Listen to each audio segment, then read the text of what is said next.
Hello friends. अब हम बढ़ते हैं वन स्टेप फॉरवर्ड एक्सेल के इस सीरीज़ में और अपने नए टॉपिक की तरफ जिसका नाम है एडजस्टिंग लेआउट। इस वीडियो में हम अपने फर्स्ट कॉन्सेप्ट के साथ स्टार्ट करेंगे इस टॉपिक को जिसका नाम है रिसाइजिंग रो एंड कॉलम। और अगर अभी तक आपने हमारे चैनल को सब्सक्राइब नहीं किया है हमारे चैनल को सब्सक्राइब कीजिए और अगर वीडियो पसंद आए तो हमारे वीडियो को लाइक भी कीजिए। तो अब स्टार्ट करते हैं हमारे वीडियो को। Adjusting layout. अब ये हमारा नया टॉपिक है एडजस्टिंग लेआउट। अब हम स्टार्ट करते हैं अपने पहले कॉन्सेप्ट से resizing row and column. Row and column को किस तरह से हम रिसाइज कर सकते हैं। समटाइम्स क्या होता है हमारे एक्सेल शीट में जब डेटा ज़्यादा होता है तो उस टाइम पे हमें अपने कॉलम की विड्थ को बढ़ाना या फिर कम होता है या फिर अपने रो के साइज़ को कम ज़्यादा करना होता है। तो इसमें हम देखते हैं लाइक मेरे सामने यहाँ पे एक मोहन कुमार करके एक ये रो है। मैं चाहता हूँ कि इस रो में एक ऊपर एक रो इंसर्ट हो जाए। इसके लिए मैं पूरे कॉलम को सिलेक्ट करता हूँ। देन यहाँ पे राइट क्लिक करके एक ऑप्शन है हमारे पास इंसर्ट का, इस पर क्लिक करता हूँ तो यहाँ पे एक रो इंसर्ट हो जाता है। बट अगर यहाँ पे राइट साइड देखें तो मेरे पास एक स्मॉल टेबल था जिसमें मैं नहीं चाहता था कि कोई भी रो इंसर्ट हो, बट यहाँ पर हो गया है। इसे करने का भी एक तरीका है, इसे Ctrl+Z करते हैं। मैं चाहता हूँ सिर्फ कि इसी टेबल में इन सिलेक्टेड सेल्स के ऊपर एक रो इंसर्ट हो बिना इस टेबल को डिस्टर्ब किए। मैं इस पूरे मोहन कुमार वाले रो को सिलेक्ट करता हूँ। होल रो को सिलेक्ट नहीं करना है, जिनके ऊपर हमें रो इंसर्ट करना है उन्हें सिलेक्ट करके राइट क्लिक करना है। देन यहाँ पे इंसर्ट करते हैं। यहाँ पे कुछ ऑप्शन आते हैं, shift cells right, shift cells down, entire row and entire column. मैं शिफ्ट सेल्स डाउन करता हूँ। यहाँ पे जिन सेल्स को मैंने सिलेक्ट किया था सिर्फ उन्हीं सेल्स के ऊपर एक रो इंसर्ट हो गया है बिना हमारे इस स्मॉल टेबल को डिस्टर्ब किए। अब मुझे इसकी ज़रूरत नहीं है तो मैं इसे Ctrl+Z कर लेता हूँ। इसी तरह से अगर हम कॉलम की बात करें तो यहाँ पर भी हम इसे सिलेक्ट करके राइट क्लिक करते हैं तो यहाँ पे इंसर्ट करते हैं तो एक कॉलम इंसर्ट हो जाता है। यहाँ पे कोई चीज़ डिस्टर्ब नहीं हुई क्योंकि यहाँ पे कोई दूसरा टेबल इंसर्ट नहीं है।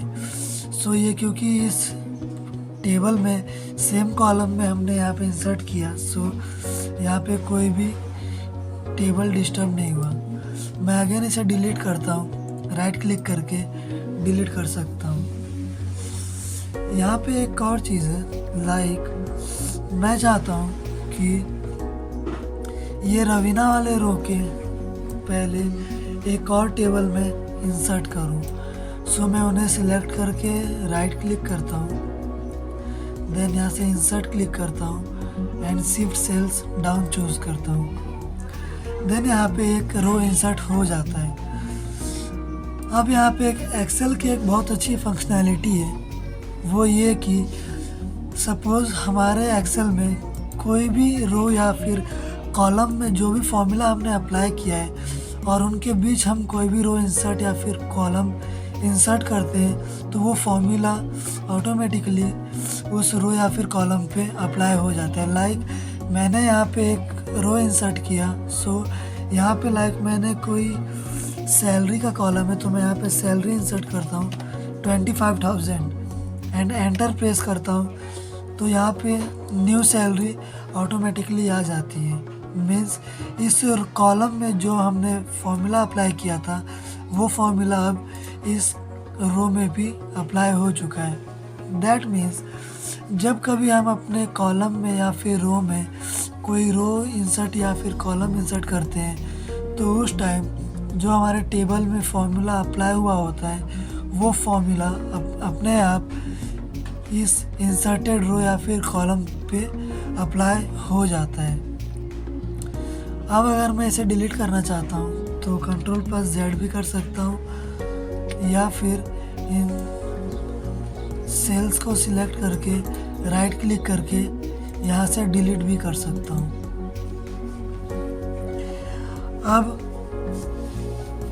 अब हम देखते हैं कि कॉलम में किस तरह से कर सकते हैं। अभी हमने देखा कि रो में किस तरह से फॉर्मूला अप्लाई होता है। अब कॉलम की बात की जाए, सो यहाँ पे मैं एक न्यू कॉलम इंसर्ट करता हूँ। राइट क्लिक करके इंसर्ट किया। सो यहाँ पे मैं सपोज एक नया कॉलम बनाता हूँ। लाइक सैलरी के बाद मैं करता हूँ परसेंटेज,